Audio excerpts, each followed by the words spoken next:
Okay, what do you think? How long should we wait? 1 more minute?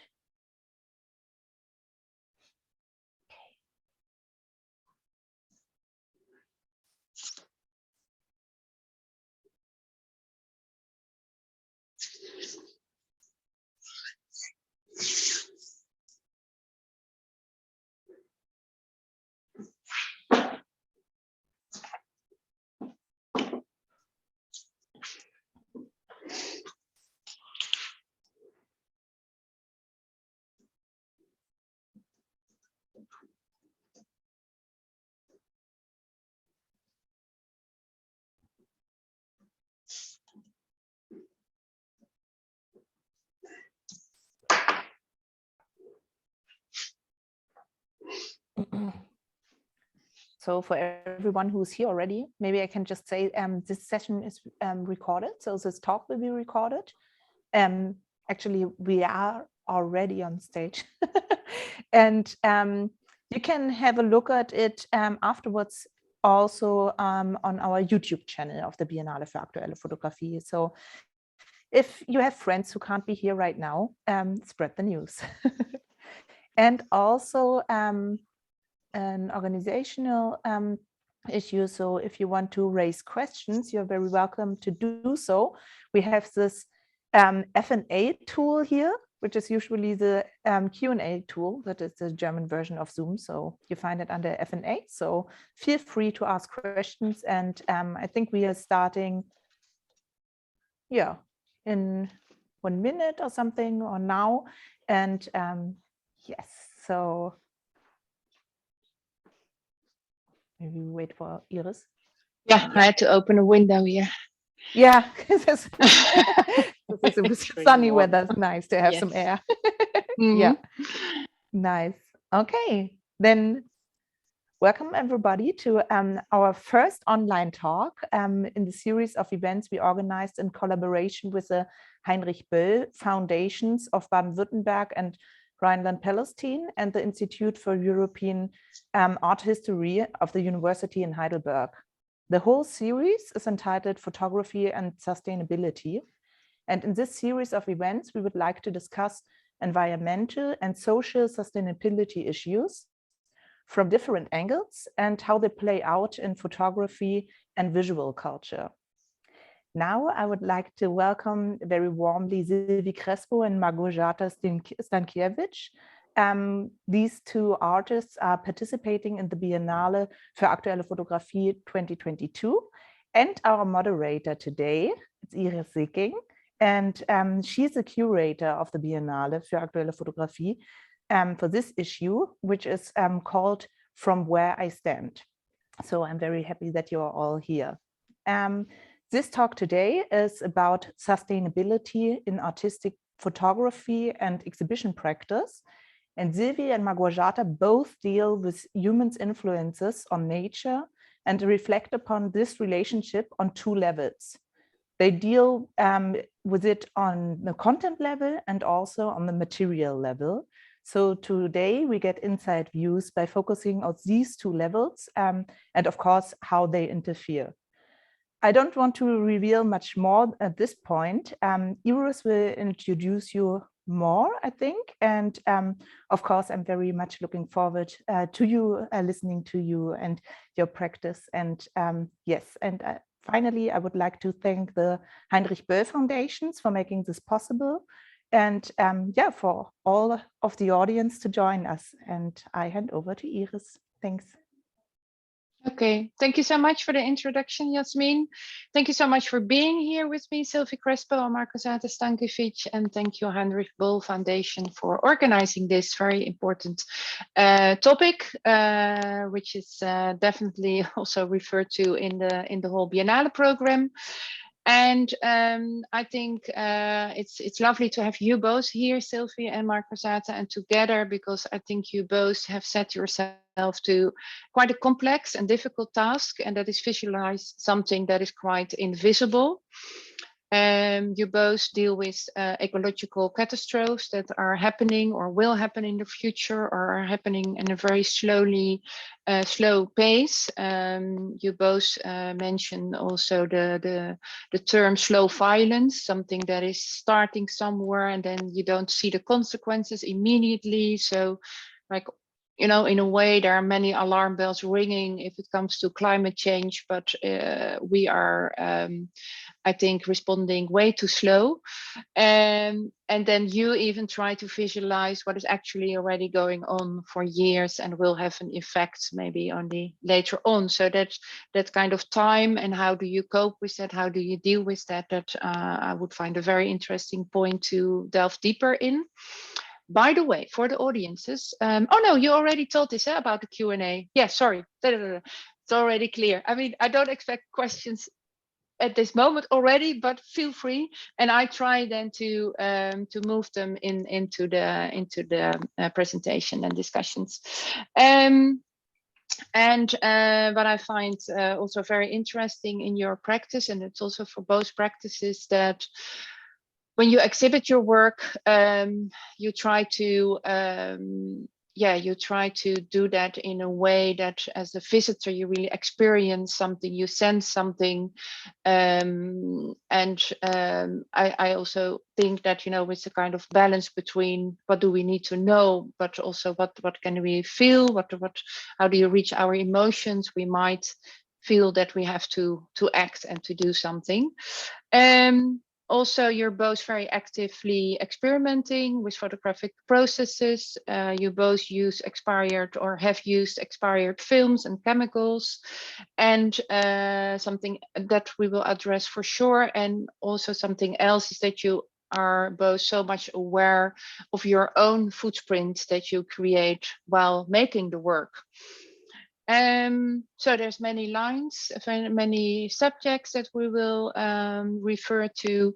I don't have a certain structure. The only structure that I have is that I will first introduce Silvy, then she will tell us about her project, and I will swap to Małgorzata. I will do the same, and then we open up the floor. Let's say we have a conversation all together, and hopefully the audience is then also coming in at that point. But first, some questions to start, also to loosen up ourselves a little bit. I'm curious where you currently are. I mean, I'm in Amsterdam and it's sunny outside. Where are you, Silvy? I am currently in Paris, where it's really sunny and really warm for once. Okay, and still that Easter wind? That's still here quite cold? Sorry, for me? Still that wind from the east? That's very cold, or is there sun and it's just it's summer? Okay. Right now it's summer. Okay, and you, Marco, where are you now? Because you're always in different places. Yes, as of few hours, I am in Sierre in Valais, which is southwestern Switzerland. Yeah, and it's very sunny, as it always is. Yeah, and that's also where you do your master, so that would also be interesting to hear a little bit more about. Yeah, and then just a totally different, not such a different question, but you are both traveling to the Biennale in the upcoming days, because we have this artist weekend and we have as many artists as possible present then we are going to walk through the exhibitions and introduce all the projects. And how are you going to travel to Mannheim? I'm coming by train. Okay, and Margot? Yes, likewise. And that is then from Shara. That's again like 5 hours, or was it even longer? From here, I think so. I have to say I am losing track a little bit of my travels, but they're all by train. They're always by train. Yeah, mine as well. Yeah, and I'm also, I mean, I'm bringing it up because I had to go, of course, in the last 2 years, quite so many times from Amsterdam to Mannheim, and to my surprise, even many of my friends were then like, oh yeah, and then you take a plane from Amsterdam to Frankfurt, and how then do you move around there? And I was like, well, there's a train and that takes me like 4.5 hours, you know, and it's so, I mean, even I have to educate my friends, my very personal friends, that trains are super easy to take. And, you know, especially I think this new rule of, well, I hope it will be a rule, and everything within 700 kilometers in Europe we should do by train, and I think even 1,000 kilometers. But anyway, that's something up for discussion, and hopefully it will change. And also when we will have more night trains that bring us overnight somewhere. And I'm also curious, also still question to loosen up a little bit, what artist or artist practice do you admire or was of great influence on your work? Just pick one, Margot. You're like, oh, I don't know. Yeah, like, whoa. Yeah. If Sylvie has anything on top of her tongue. Yeah, I don't know. For me, it's really hard, but I would say that one name that comes to my mind, it's the name of Anna Adderley, which was she was not a photographer per se. She worked with words and video and imagery. Mm-hmm. She was Portuguese. She lived in England in the 70s, 80s. And she was a great inspiration because I think she used a lot of different materials to try to convey what she had in her mind. And for this work, I think something that was really in the back of my head was a really short movie called Revolution, which is made out of images that she got of papers pasted on the walls of Lisbon during the revolution. And because the work I made is also a bit about resistance and revolution, that was really in the back of my head. But of course, there are many artists, Peter Kennard for the revolutionary spirit of his work, and many more. Okay. Well, Margot, if someone comes up to mind, thank you. Then for giving me a little extra time. Yeah, the person who came to my mind is actually Pauline Oliveiros. She was a sound artist and kind of just worked around with sound. And as I'm moving more and more towards working with sound, I really appreciate her practice. And she kind of elaborated on this term, deep listening. So she kind of worked with the sound and the ear and our ability, a capacity to listen as a way of reconnecting with the world around. So I find her work endlessly inspiring. Thank you. Yeah, it's very interesting that you also both think of artists that are not only working or not even working in photography. I mean, it's also a reason for me to select your work because it's not, it's still starting with a photographic image. But you also use the kind of media and other tools that are at hand, that are possible to make your work. Okay, I will introduce Silvy Crespo briefly. Silvy studied law and worked as a lawyer for a couple of years before she entered the Bachelor of Photography at the Royal Academy of the Art in The Hague. This is also where we met. I was giving a lecture about my book Why Exhibit when you were in the 3rd year.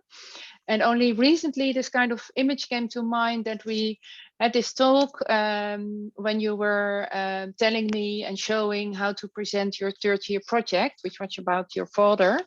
And the project was called The Forgotten War. And if I'm correct, your father was sent as a soldier to Mozambique in '66, and the project was about how that affected his body, and built up a kind of trauma of being in a war zone in these huge conflicts. I'm talking about the Portuguese Colonial War, which is slightly hidden from European history, I think. And that was also another reason for you to make the project. And I remember from that presentation that you already then, you know, it was wonderful photography, very technically, very well made, but also documentation, materials, and it was really a collection to create a narrative about this subject. So that made an impression on me. And then we met again when you graduated, actually, with The Land of the Elephants, the project that I'm showing at the Biennale and that we are going to discuss today. So that was, I think, in 2020. And your work is, you already used the term, your project is part of the exhibition Narratives of Resistance, which is about the uprising and the protest and of small groups, most often of indigenous community, which are displaced or feel threatened by governmental policies or industries or companies that want to have and use their land for minerals, for oil, and in the case of Silvy for mining lithium. And you take the position of being part of this protest. So I also would love to talk about this position as an activist, and the overall question of the Narrative of Resistance exhibition is if these narratives could become visual, audio archives, which also could contribute to doing justice to the people who are suffering. Our need for things that we can keep our standard of living as it is today. But of course, we should think about that because it costs not directly the life of people, but it costs their way of life that is quite affected. So I want to give you the stage to talk us through your project, and go ahead, Silvy. Thank you, Iris. You already said a lot, but it's true, we met when I was at the Art Academy, and when I started the Land of Elephants, I was really interested in diving into Portugal. So for me, I was writing a paper about the use of photography in the colonial context, and especially in the use of in extraction of plants in the colonies. So somehow there was already this idea of extraction permeating my thoughts. At that time, I wasn't really sure. There were many ways I could go after the project about the war. But somehow I think that the project just presented itself, and I see it as a sign, and sometimes you need to grab the signs when they come. I was visiting a family member with an agriculture in the Barroso region, and it came to my knowledge that there were some mining projects over there. For most of you, you don't know this area, but in few words, it's really lush, it's really green, it's very rocky as well, very mountainous, quite poor historically, because that part of Portugal has been historically completely abandoned by the state. But it's a really amazing place where people live according to traditions and very much in tune with their environment, and they rely on their environment. So when I was told about those projects, I couldn't believe it, also because there is a national park, there are very fascinating ecosystems over there. And I just thought this is suicide. Plus, for me, mining, when you say mining, very naively, it was more something relating to Brazil. Of course, I had in mind the work of Salgado. It was much more about Latin America or Congo, where it's just devastating and heartbreaking to see what's going on. But never in my mind, it occurred that something like this could happen or had happened in Portugal. So for me, it was the beginning of the journey. And the first step I took into this project was to do a very basic search to see, okay, they tell me about this, but let me check. Is this true? And the first thing that popped out was an article in a corporate magazine for a mining industry, where the CEO of a company was saying that Portugal was a country of elephants, And in the country of elephants, we are still hunting for elephants. And in elephant country, we're still hunting for elephants. That was the precise wording. And that for me was really shocking, of course, because my family comes from Portugal. Also having in mind this colonial imperial context that I was really immersed into. And this is how the title came to my mind. I just thought, okay, I need to do something about this. And because Portugal is not what they say it is, I will just use this turn of phrase in a kind of a defying or ironic way to challenge this position and to challenge this endeavor and to make something out of it. And this is how it started. Very soon in the process, of course, I had to understand what are we talking about, what is lithium. So I realized, okay, there is lithium in medicine, there is lithium in pottery, in my own glasses, there is lithium pretty much everywhere, in my computer, in my phone. So already there, you had like the root of something that I was like, yeah, I'm talking about this, but I'm also part of this. So where do I start? Because, you know, it's easy to make work and to point fingers, but, you know, you also need to self-examine. And that for me was already a bit of the tricky part of this work. And then started the research phase where I compiled a lot of things about the mining history in Portugal, where I discovered a lot more about the mining past of Portugal. I visited former mines. I went to mining sites that are completely abandoned, that are complete ecological catastrophes. And I just couldn't believe that despite all that evidence that mining is just a deadly endeavor, the Portuguese government and the European Commission, because this is not only in a local level, it's of course encouraged on a more global level, could insist on pursuing this kind of projects in areas, of course, where the environment is quite healthy, where there is clean water, clean air, where people are really in tune with their environment. So I of course wanted to do something, but I just started thinking about the medium itself, because I'm a photographer, I make images. So I have to think, how do I make this work? And very instinctively, the first reaction was to say, okay, I know at some point I will have to use my computer or I will have to use a scanner, but at least at the very first stage, I want to avoid as much as possible the use of tools that would have lithium. So for me, I just decided, okay, I'm not going to shoot for this time, for this project. I will start like just shooting with analog, medium format. I don't want to have a battery in my camera. So I just made my life a bit more complicated than usual. And I also just thought, okay, so now if I shoot film, it's a budget. Of course, film is very much ingrained as well in extractivism, because like silver doesn't come from the air. So it was just starting all this kind of process of thinking. Every time you make one choice thinking you're doing right, you're on the other hand somehow doing wrong. So it's about where do you feel the more comfortable in being wrong.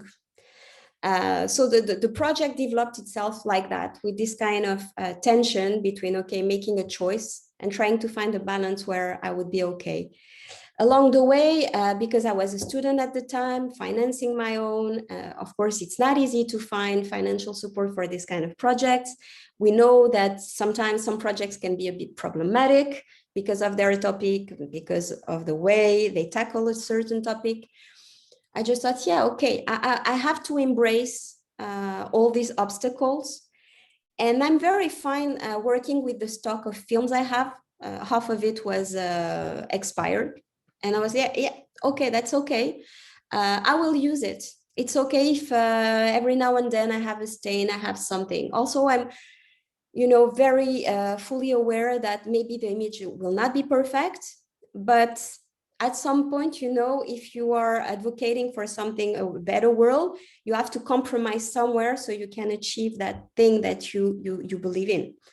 So I was like, yeah, maybe there is also a quality in it. So let's go for it. I also had chemicals that were expired. So I just thought, yeah, why not do the same?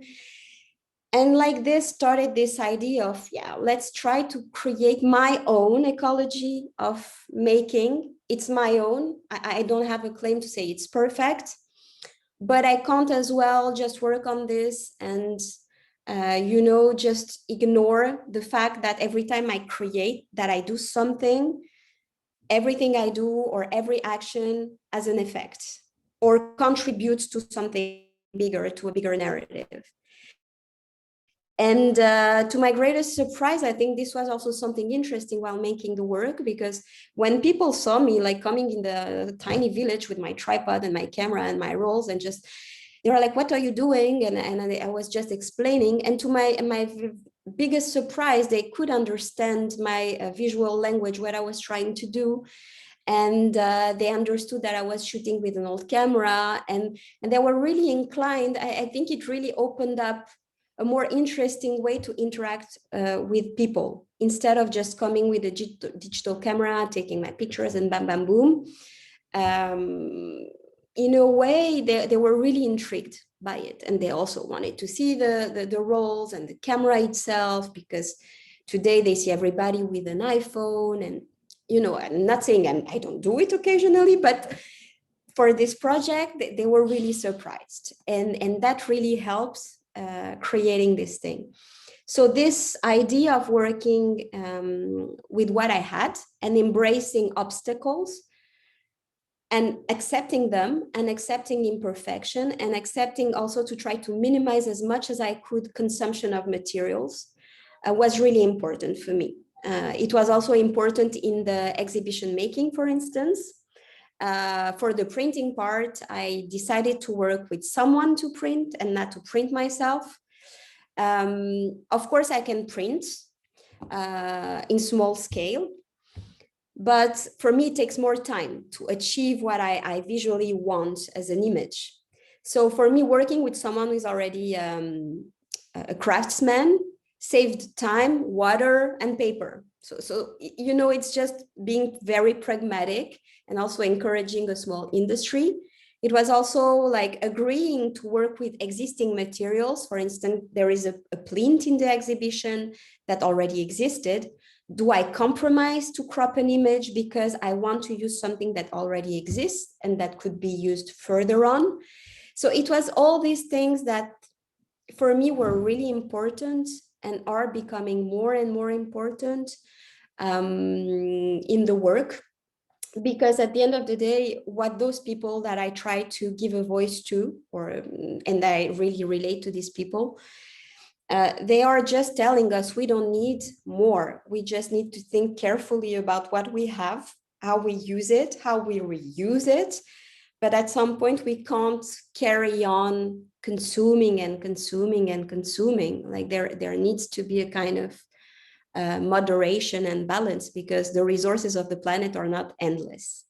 And somehow meeting with these communities really for me was an eye-opener.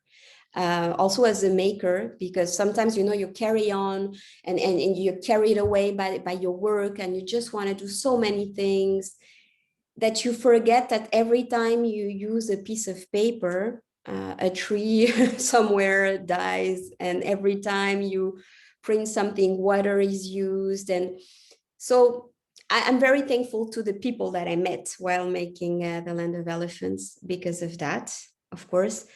And I'm not going to hide, throughout the process, I made my own experiments. I tried to find a way that would be, let's say, sustainable. I tried entotyping. I tried also to work with materials I found on site. But this far, I'm thinking, yeah, let's take a bit step back, because some products I realize are corrosive. So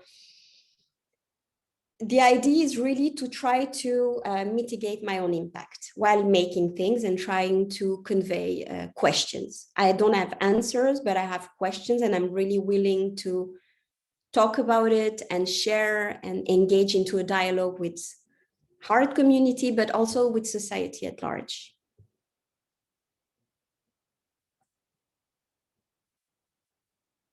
Okay, yeah, I had to unmute myself. Thank you, Silvy, for your introduction. Just will ask you a few follow-up questions. I share my screen. Let me see. I think now the image is good. Because in your exhibition, I'm not going to talk about the whole exhibition, but I just want to also show the audiences some of the works. And this is the plinth, for example, that you mentioned just now. It was indeed an existing plinth that we had. Iris, sorry to interrupt. Oh. We see your presenter notes. That's funny because I don't need them. Yeah, exactly. So it's only that we don't have the exhibition views very big. So that is funny because that was a very old thing. Well, let me try it again. I moved because I have two screens, so possibly it was because of that. Just try it again. And if no. Okay, then I do it like this. No, that was fine. The second time, that's fine. Was this okay? Yes, perfect. Okay. Yes, okay, thanks. Good. Yeah, I can't see which one he chooses right. to show. Yeah. Still secrets in Zoom. Oh, unbelievable. Well, this was the plinth that you mentioned. So we were like, no, it is not. It's bigger than the print because we thought that we had, delivered the right measurements to you. So probably somewhere, something happened that these little details in the end, and that you only find out while you are installing the exhibition. But we actually, we still had to adjust it a little bit. But I also like then, and that is, in relation to what you just discussed, that it's also interesting to go with the flow, what is happening, to embrace at some point, not to stick, with a kind of ideal thing. And it's now wonderfully placed, I must say, as you also can see in the former image where it's in the middle of the room. I just want you, I'd like to ask you to tell a little bit about this image, and then later on some of the analog prints. This is a Google image, it's a wallpaper. Yes, so in the project for me, so there was this whole idea of ecology of image making, and I wanted really to create a dual gaze on this question of extractivism in Portugal. So for those of you who will visit virtually or physically the exhibition, you'll see, so you have this colored image, which is a Google view of Covas do Barroso, which is a village currently where there is a mining project contemplated called Mina do Barroso. And what you see here, it's already the traces of prospection. So this is not yet the extraction of lithium, but it's just the first tests led by a company called Savannah. I like the irony of the name of this company. And they've been really lobbying Portuguese state to carry on with this mining endeavor. So this is where really let's say a few years back, the contestation, like this movement of resistance, started with the creation of local groups of people. And what is really interesting in this image, of course, an image is never just what you see, it's like latent information, but it's just to start to think.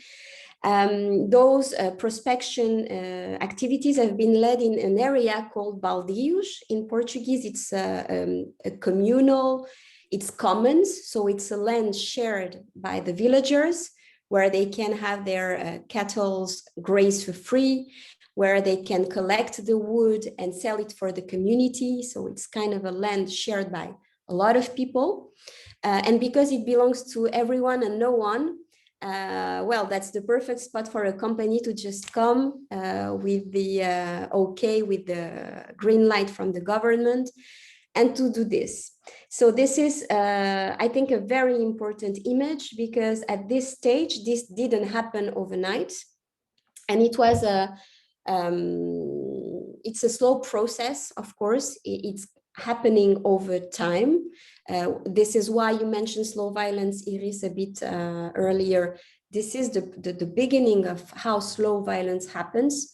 Before you start removing the tabletop of the mountain, before you start drilling to get the water used, before you start using the chemicals to clean the ore, and before you start killing pretty much everything around, because we are talking about people, but let's not forget, this place is home to a lot of ecosystems. So this image, it's a colored image because it's a satellite view. It already existed. I didn't per se, I selected it. I made a decision, a choice, because I knew where to look, and I just wanted to shed light on it. And this is a more, let's say, a contemporaneous look on something on the damage that already exists. And it coexists with black and white images, the ones that I made with my analog camera, where somehow it's my take on this topic, on the people, on the landscape. For instance, what you see here on the plinth, it's just a close-up on the soil, on a soil that has been completely drained out of any kind of form of life. It's dry, it's full of products. It's a former mining site. It used to be a tungsten mine. And unfortunately, very recently, the government announced that this site will be reopened in the largest scale, with an open cast mining to mine tungsten again, but not just tungsten, other raw materials and lithium. Okay. So yeah, that's, and the idea is really to create a double gaze towards the past, to say, hey, mining happened in Portugal and it already created damages, and also to the danger of the future that the future brings. Yeah, because I think that is also important to know that mines have been closed already decades ago. And it's not that exactly the same mines will be opened, but damage is already done.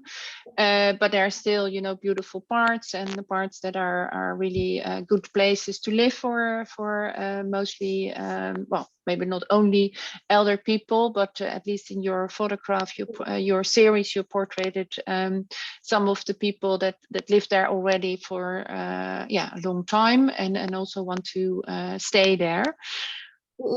Yeah, for me, it was really important. So the choice of photographing elderly people, it's just because there is this common idea. I think it was more a statement against ageism, because yes, when I think about mining, I'm thinking about the future and of course, future generations. But we can't get rid of people who also have been there and that carry the memory of the place to a certain extent. So for me, it was also an homage to all these old people who have transmitted a kind of tradition and knowledge as well. They exist, they are there, and it's not because they are older that they don't deserve to be treated properly and protected against those mining activities, especially because even though they are really old, for instance, the lady you just saw before, yes, she's 83. And she keeps on going every day, take her water to the fountain, and just she washes her own clothes, and she basically grows her own food. So at 83, she's still very active, despite a very, as she says, if I told you my life, I had a very, very hard life. And that's really, for me, important to pay homage to these inhabitants. Also, I photograph younger people, but more in protests. Those images I used in a short video that I made as well. But for me, it was really important to pay homage to old people, because it's not just about younger generations, it's also about those who have been there. Yeah. Okay, I will stop sharing my screen. It's always, if you are in another Zoom meeting, from another Zoom from someone else. It's always a surprise how it will work out with share screen. So indeed the Q&A and all you were visible, but I couldn't do anything about it.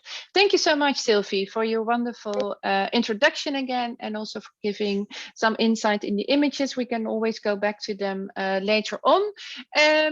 But I always want to give the floor, to Małgorzata Stankiewicz.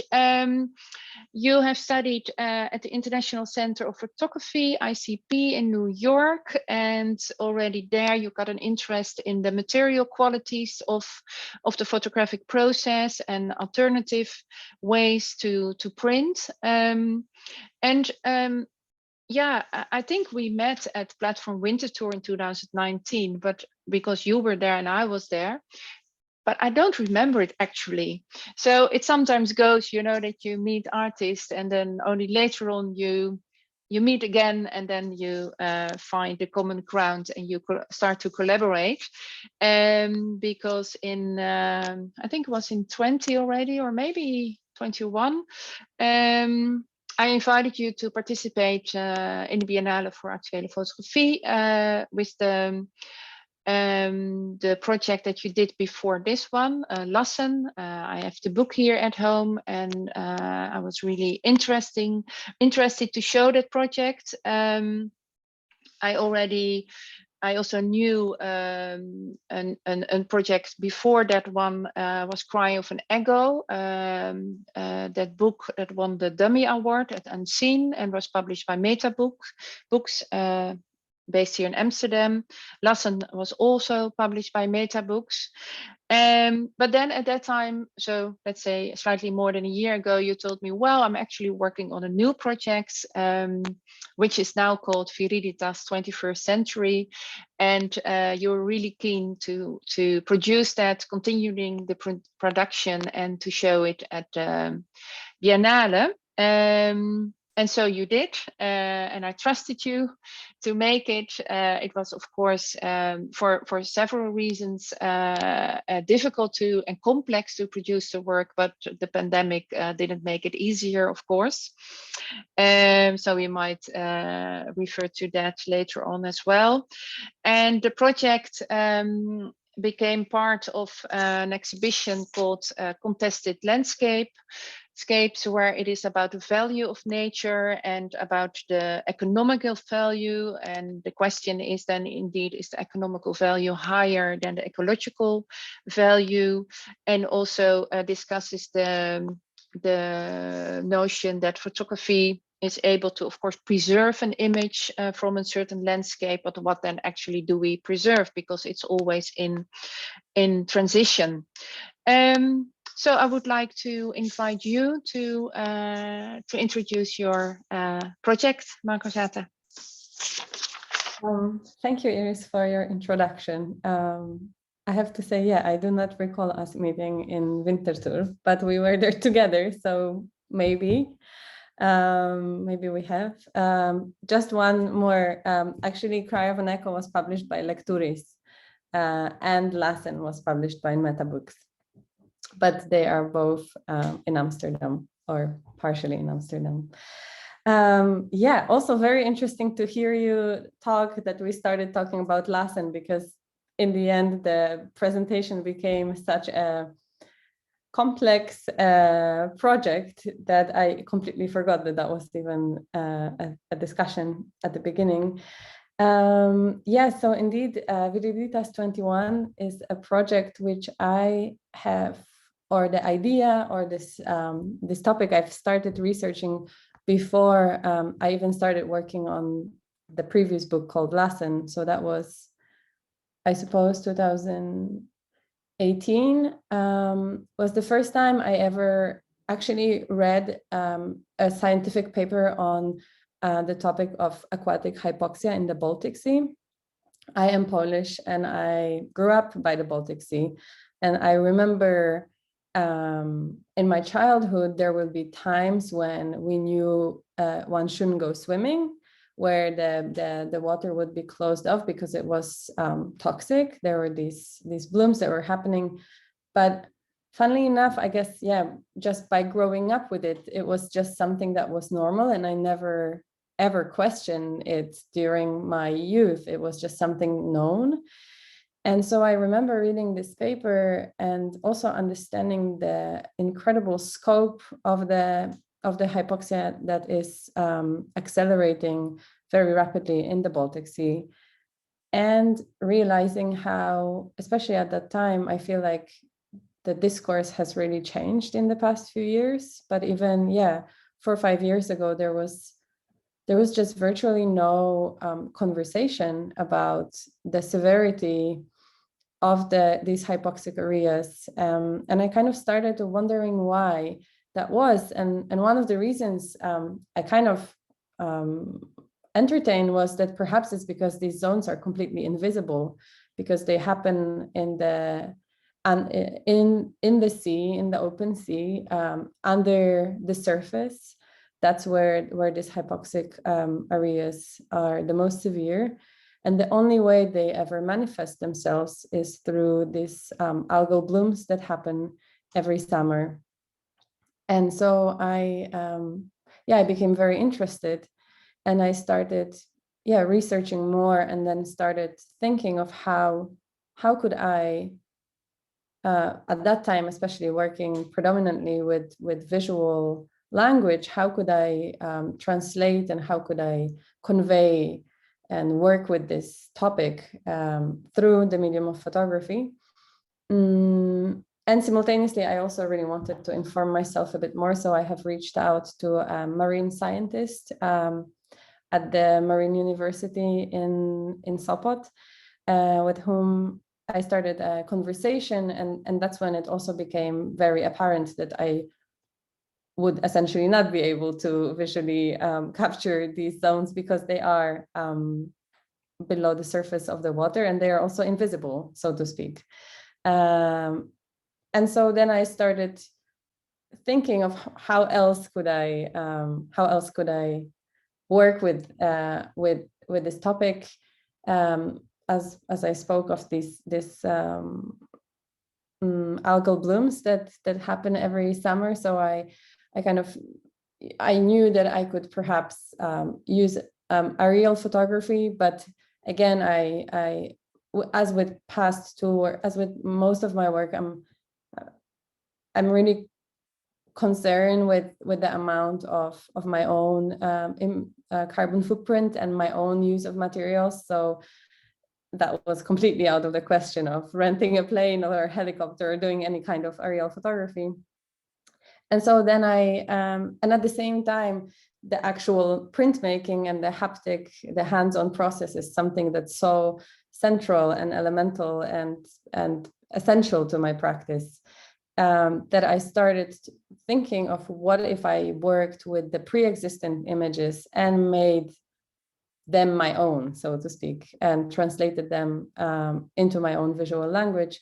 And that's when I thought of working with the satellite images. So I have been able to work with the open source imagery from NASA, and I have received a permission to work with images from the European Space Agency. And this is, in a sense, how I proceeded with visualizing this whole topic. And at the same time, I also started thinking of the last two previous bodies of work. I again worked with kind of expired paper. It was very interesting at the time. I worked at the printing lab, and the moment people realized I work with expired paper, I suddenly started receiving a lot of people's old boxes of paper that they found or they had and they never needed. So that was very, very generous. And also, I had a lot of room to experiment. But here I was kind of thinking more and more that I didn't want to rely on the traditional, very, very toxic color photography chemicals, and the paper too. And so I started thinking of what could be an alternative. And through my research, I have come to realize that actually a cyanotype process, despite the name, is actually one of the least one of the least toxic processes. I mean, after you wash the prints, it's essentially water. There's the elements are solid and they remain in the print. And so, and at the same time, cyanobacteria and cyanotypes, it just like started kind of like Silvy it really resonated with me, just kind of following where the project takes you. Again, I also was thinking of kind of impermanence. That was another topic that for me was very interesting from my own perspective of having learned. Actually, I started my practice with platinum printing, so extremely archival, extremely precious, coveted, but also, yeah, very problematic process from the environmental and extractivist point of view.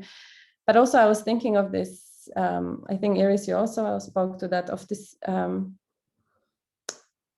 I'm reluctant to say obsession, but I've said it kind of with archiving and preserving everything, and especially with analog photography too. There is just this, or not only analog, actually digital too. This idea: is it archival? Will it, will it last? And I feel like it's such a chasm between the environment that is collapsing kind of in front of our very eyes, and this concern of preserving an image. So I thought, okay, what could be a way of making an image and a print, specifically a print that actually in itself is inherently non-archival and will at some point just dissolve and just as the time goes, it will change. And so I started thinking of working with textile. And again, the idea of textile and the surface of the water, and how also very formally they kind of refer to one another. And so that brought me into thinking of working with silk. I personally wear a lot of secondhand and used silk, and that also has been very interesting and sad of experience that after a while old silk things just kind of dissipate, and you have to say goodbye to them. And so I started thinking of working with silk, and as I continue with my research, I realized and learned how damaging and intense the silk production is, especially the industrial silk production. And so, but at the same time, I have started learning about this process. It's called ahimsa silk or peace silk. So it's a more sustainable way of producing silk, and at the same time, it's an ethical production which allows the moths or the larvae to actually transform into moths, and they are not as in traditional silk where they're actually boiled alive in the cocoons. Here they can emerge from the cocoon and continue with their lives. That results in a silk that's a little bit more rough, and it's a little bit less perfect, but it's to me it's extremely beautiful. And so once I found a supplier, actually a producer in India who also works very much with the small it's in a small place with a community of women. They are also working on transforming the land so the people can rely again on their own food supply.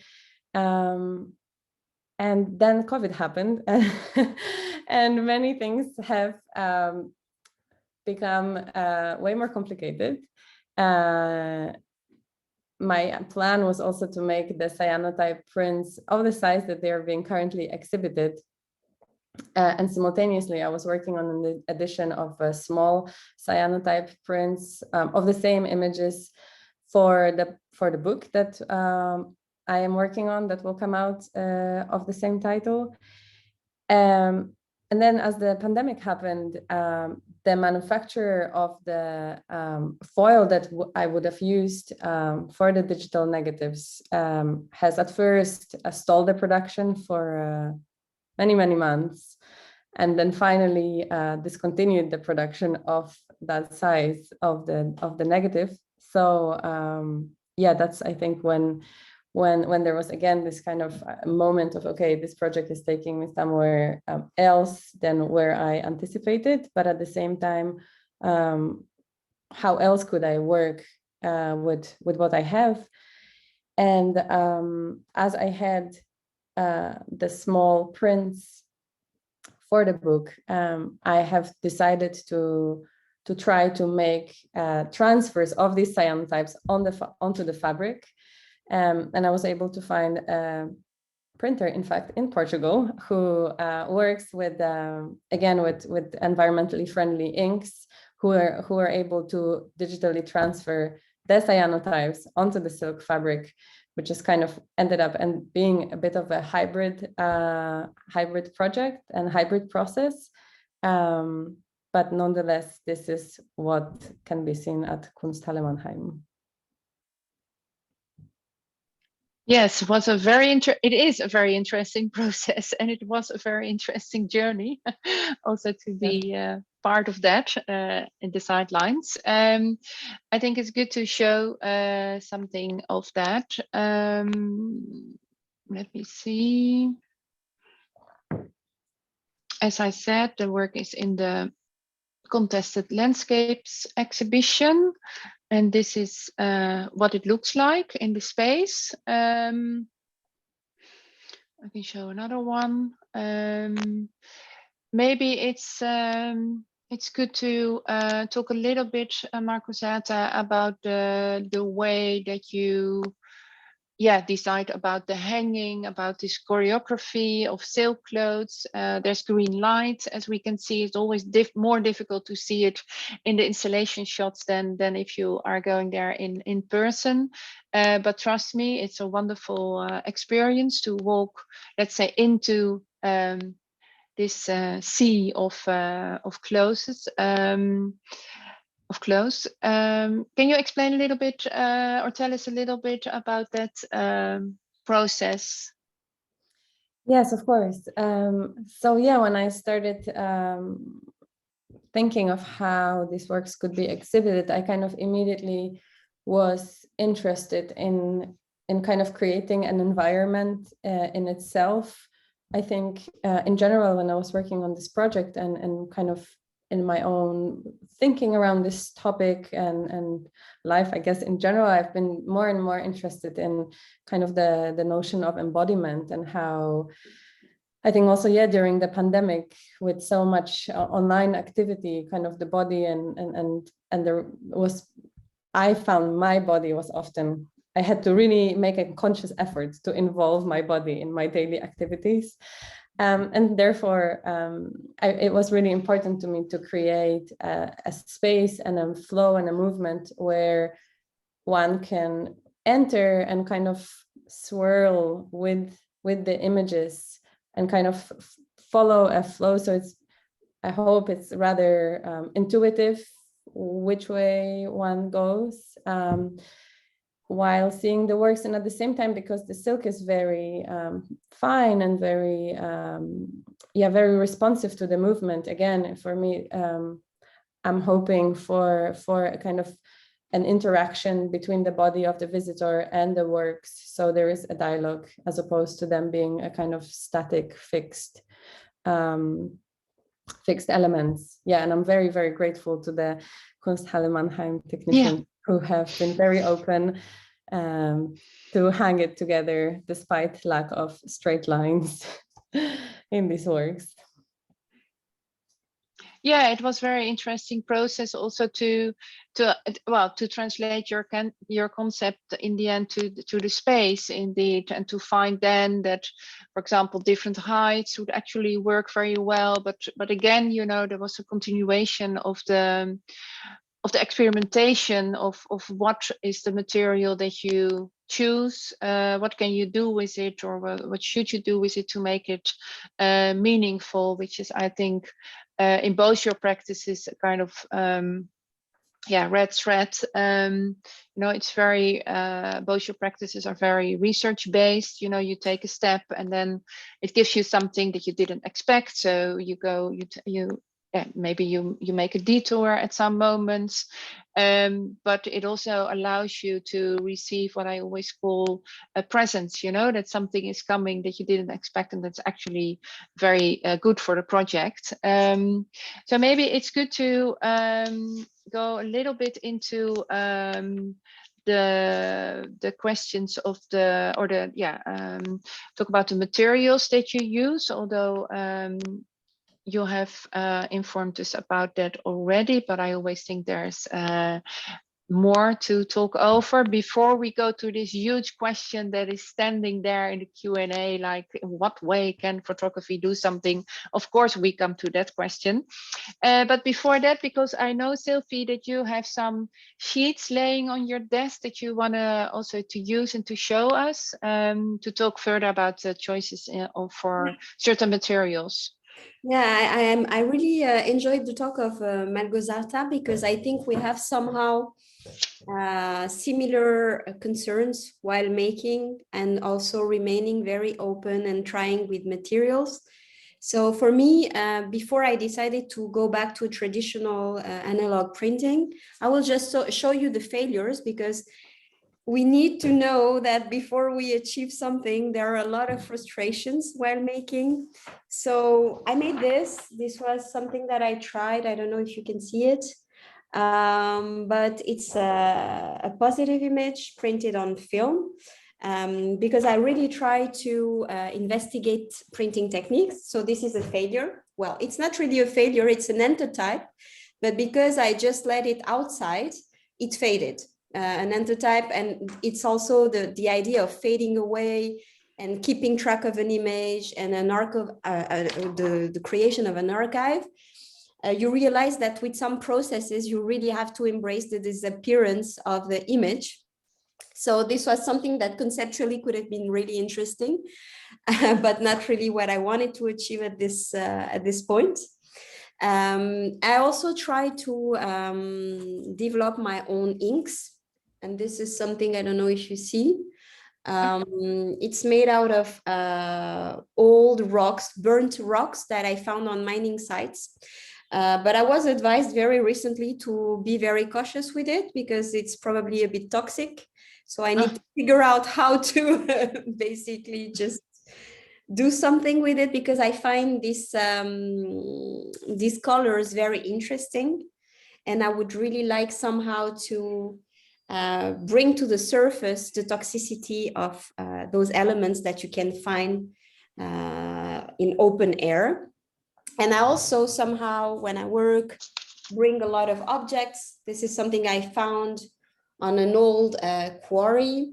So I'm always very curious to see how this can come into the work. But after trying, also COVID happened. And I think for a lot of people making, it made everything more complicated.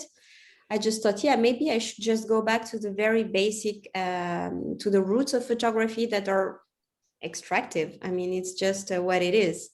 And no matter how we try to look at it, it will always be one way or another. I was also very fascinated with the printing process with chlorophylla, so basically with leaves. But then you talk with people who are working the soil, and they explain to you that the grass you have or the leaves you find, they are ecosystems, and you should absolutely not touch them, because they will create tiny worlds for small insects. And if you do that, you're basically killing the universe of tiny things that are not you. So somehow, you know, when you start like just investigating all this, you really have to make a choice that you are comfortable with, and there is no perfect choice. But I really think that at the beginning, and the really important part is to be aware that any step you take in the making is very has an impact. So then it's about being comfortable with it. But there is no perfect answer. Yeah, and find the balance, but before that, be open what the people have to tell you, the people that are, you know, living there in that area, and just not, I mean, you're already taking the photographs, but you know, if you start to take the leaves, you know, you will actually destroy something, although it's tiny, it's important. And for Małgorzata, because I know you're working on the book, and it will be a handmade book because it consists of also cyanotypes, of course. Or can you tell a little bit about the process and what will be the amount of books that you are going to create? Yes, so the book is indeed handmade, so to speak, because of the binding. But the book, it is yes, indeed, it consists of the works from the project and a text that I worked on. It's an experimental abstract text which is scattered throughout the book. I'm also continuously interested in kind of pushing the boundary and also working with the medium of the book in relation to the work itself. So it's a leporello, which is an accordion, and this is the reason why every piece of paper is hand bound to one another. But indeed, as with everything else, there are some delays with the book because I'm also working with a paper that is in itself made out of the algal blooms from the Venice Lagoon, which is a beautiful paper and kind of, just further references the project, but the production of the paper is severely delayed. So for now, the book has been pushed to be ready in late summer, most likely. The paper should be ready in June. And I'm still discussing with the printer, but the edition will be somewhere between 270 and 300 copies. I feel like 300 copies is kind of my limit. I feel like the world has many books, and I feel like 300 is as many as I allow myself. Yeah. Hey, and then maybe picking that up, creating a book which will hopefully also reach out to another audience. Then you have now the exhibition here in Mannheim. Hopefully it goes to travel to other places.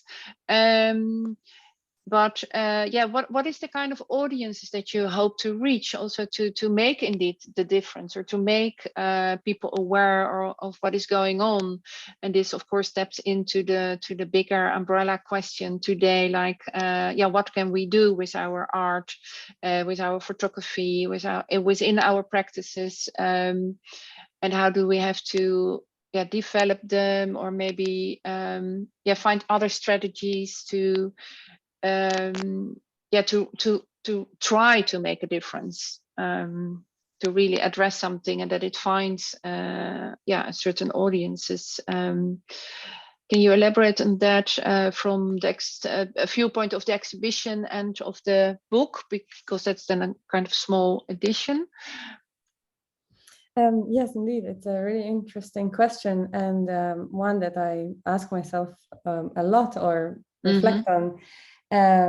Especially in the context of the master's that I'm doing, that is specifically focusing on art in public spaces, because I also realized the previous big project I had was in Canada, which was in fact throughout the streets of Toronto. And now that I think about it, I suppose my work, or kind of just reflecting, maybe also in the context of the Kunsthalle, for example, because of course it's a very specific audience that attends an institution like that. And I feel that when I make my work, on one hand, I make it also for myself, in a way, because it really interests me. But of course, the audience I have in mind is the public. It's not a specific. It's not an art crowd. It's not I don't know, a sign. I don't think I kind of separate that my work is for an institution or for the galleries. In fact, I feel like my work more and more is shown outside of that context and in the public spaces, which I really enjoy. Also because it allows for just so many exchanges. And just yesterday, actually, I was talking to somebody about the book, they've seen somewhere something about the work, and they, as much as they are very environmentally conscious in their life, they were actually unaware of the notion of the hypoxia, and we just started having but at the same time they're really into gardening, and we just started having this beautiful conversation that I feel like, you know, the work just travels into so many places. Yeah, and I think the same with the book. I remember especially with Cry of an Echo, that was the book you referred to, that I finished in 2016, that talked about the unlawful logging of the primeval forest in Poland. And I remember then I made a very conscious choice to make this work predominantly a publication, because I felt like I would have the biggest reach with the book, rather than an exhibition which is very static and, you know, it's very limited to a place where it is shown. I have a very ambivalent and still undefined relation to online and my work and showing kind of, I realized that that's very much the reality we are in today, but because of the haptic and really visceral qualities of my work, I just feel that so much is lost in presenting it online, that I guess I just have to sit and think about it a little bit more, because certainly there is a way to somehow convey some of it. But yeah, indeed. So I feel like the book, working with the medium of the book, kind of allows for a different reach, and also a different kind of way of interacting, and the intimacy and so on.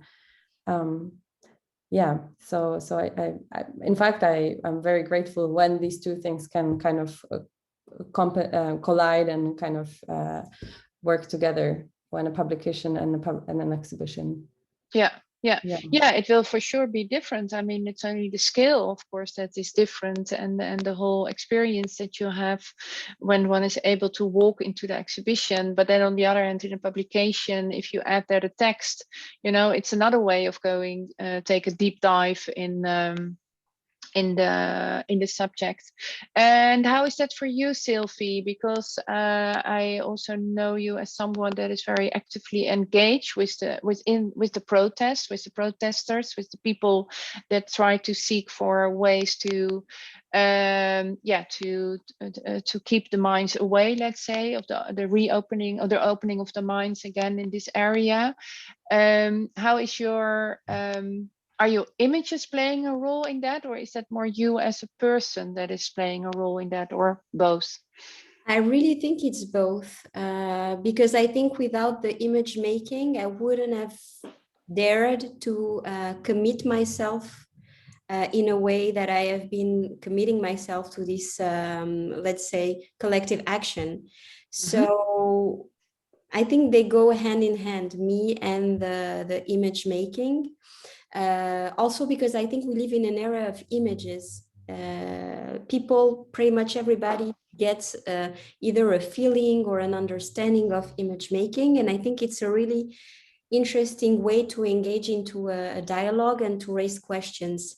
I know that my work has been exhibited in Portugal last year, which was really amazing for me, because somehow after that there was an article in the newspaper, and I think it's a really good way to reach also younger people who may not be aware of those issues, or also older people. So in a way, making this kind of work is also a really interesting tool to open the topic and to make it known, and to make also the topic travel. For me, it's something really important. I made a dummy, like an artist publication, in a very, very limited amount of books. At the beginning, I really wanted to go big with it. But I must confess, and this is, well, I have to be honest, I'm still a bit like pondering whether launching it on a larger scale or not, also because the project will go on for many years. I think there will be and so then what is the moment to make a publication, or to think, now I have it? exactly. There is the idea of moment, because of course, as a maker, it's very rewarding to make a book, to have your images on print, to have them circulate this way. But at the same time, I just have the feeling, at least for me, that it's not the right time to just print it. Also because, as Małgorzata stressed out, currently the delays are very important for paper. Yeah. But in a way, I think it's interesting. It really raises an interesting question because it's about like the availability of the resource. It means that we are running short on paper and trees. So it, in a kind of way, all these obstacles as a maker trigger new challenges, new questions, and we need to seize them as an opportunity to be creative and inventive and try to find other ways and other materials, and just think, okay, how should I do? And we could talk about artists currently who are developing the idea of a newspaper or different forms of printing as well, because they can't access those very precious papers they would be killing for. So for me right now, the book making is really a part that I'm just observing and willingly taking a step back, because it's very tempting. And also, I mean, from an ego perspective, we really want to have a book. It's something you wanted to have it in your hands. But at the same time, does it make sense in this current time where there's no paper? Also, does my audience in Portugal, when you know that the average salary is around 600 euros, to make a book that will probably be sold 40 euros, you know, it's all this. Yeah, but Silvy, then it also comes to the question, is that the audience for the book, or are there other people that should reach and take note of your book who can maybe then afford it? I mean, you know, is that as an argument, but yeah, what would be your ideal people to reach out to? What is, if you can mention any? It's really, you know, in the current state, the maquette I had, I made it with very cheap materials still, because it was, I can show you, it was made out of cardboard, stickers, and really cheap paper inside. But even if the paper is cheap, still, like trees are being killed for it. And at the end, you have a production cost. So I think for an art audience, it could work perfectly. And the fact is that the book was exhibited in Portugal. So I think it was a good way also to circulate the project in another way. And it could probably reach people who like maybe textures, graphic design, and things like that, a more artistic audience. But in the case of the Land of Elephants, at least at this point, it's really a work that is made to, it's not for me, like really, I'm secondary in this, even though I'm making it. For me, the purpose is really to reach people in Portugal who are not aware, because it's a very complicated issue, but also outside Portugal, just anyone who is concerned with the world, the way it's going. And I think somehow, the more I think about it, I'm very inspired by Rafael Millar, who made the poster, because he's making these newspapers. And the more I think about it, the more I think this is maybe more the form that could serve my purpose. And even there, well, you have to kill trees and use paper, but it's just arbitrations and choices one has to make. Yeah, and no, all the time. That's also something that the Biennale struggled with in the production of all the works. You know, you kind of accept that you have exhibition prints and that they are destroyed after like 9 weeks in the exhibition. And in your case, we were lucky to get your beautiful analog prints, and we are going to send them back. And I really hope that you can show them again. But then you have transport, you know, so. It's not, one thing or the other is better, but finding again the balance and at least being aware of these issues. So maybe a question. There's some questions, of course, and I'm keeping track of that. So maybe a question for Małgorzata. What opportunities do you see with regard to the emotional aspects of art, to help people bridge the gap between knowledge, so knowing what's going on and being aware, and then taking action. Is it something that you are that you are thinking about? So maybe that's also, you know, already making the choice for art in public space, you know, that you do a master now. Is it something that also comes from this concern or question? Yes, absolutely. I think, yeah, thank you for that question. Indeed, I feel like really that's where the impulse for me to make work, where it actually really stems from. It's really an emotional, especially I remember so viscerally with Cry of an Echo, where I read about this being approved, and I just had a need that I had to go there. I didn't even have at that time, you know, I didn't have a project in mind. I just needed to go there because to me it seemed ludicrous and crazy and impossible to believe that knowing what's happening, like Sylvia was saying too, is, you know, these decisions are being made despite the knowledge how damaging and irreversible some of these activities are. So very much I feel like that's what really interests me in art, this kind of magical alchemy that can happen if it is successful in kind of transforming the rational thinking, knowing into something that feels way more felt and lived, because I feel like at the end of the day, at least me personally in my life, I feel like emotions are an extremely huge driving force in everything that I do. So absolutely, I think there is, and I also see the huge potential of art in that context of bridging these two, sometimes separate, or sometimes I feel like in our Western late capitalist discourse, kind of oftentimes unwelcome element of emotions and care and caregiving and so on. So that's the hope I still have. Yeah. Well, I share it with you for sure, and I'm for sure that Sylvie is also on that track. Are there any other questions from the audiences, or Yasmin maybe, or maybe there's something that you want to ask each other, because we have like 5 minutes to go. Yasmin.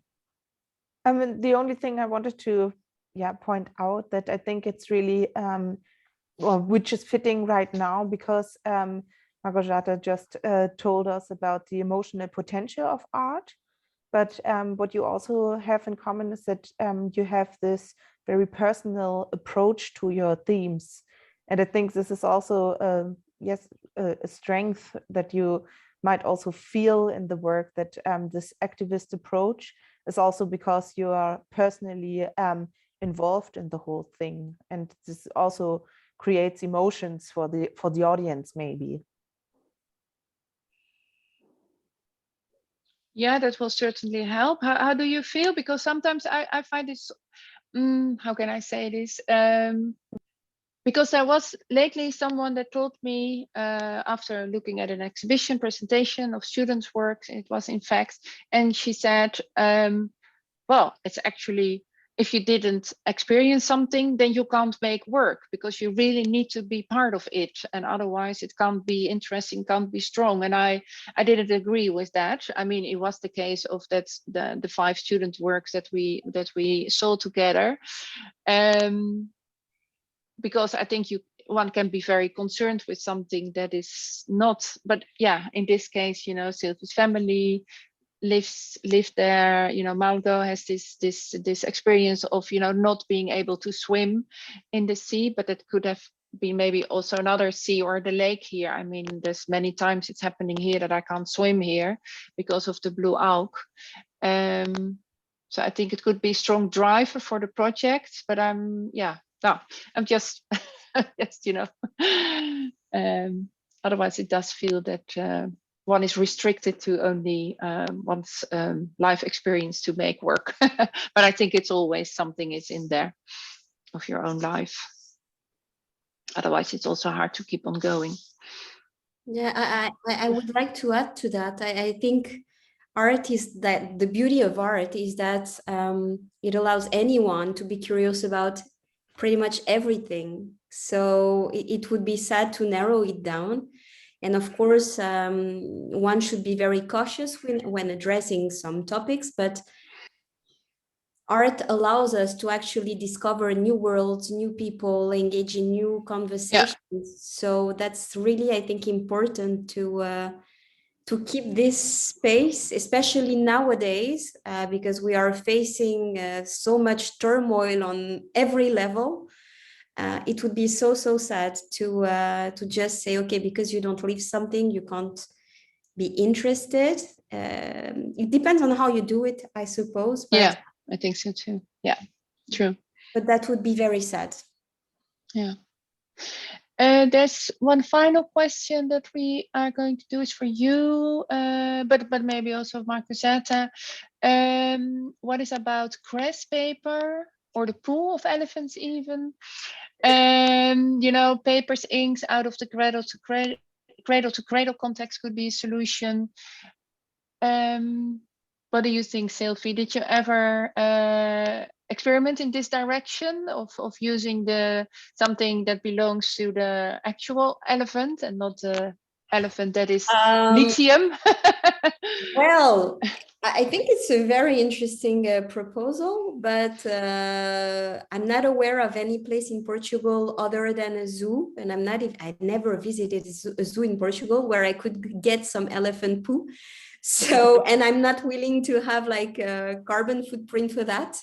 Oh, yeah. So it's not something that for me at this point I would explore, but I'm certainly looking for other options, especially for the next chapters around this extractive theme. I'm really much willing to work with materials. Again, I think I carry around my house, so I'll show it again. I have this, I don't know why. This is something that I always have that I find beautiful. And at this point, I don't know what will be the use of this in the future. Or let me show you again of this, also because it's possibly contaminated. So for now, I'm still cautious, but I have huge bags of this powder. Something will happen with it. I just don't know yet. I really believe in the creative process. So trying things and keeping doors open, but the poo, no. I'm not gonna fly like some poo from a place where I can get it just for that. Although it would be a very good selling argument, I would say, but no. Yes. And Małgorzata, apart from the book that you hope then to launch the end of the summer, are you already working on a new project?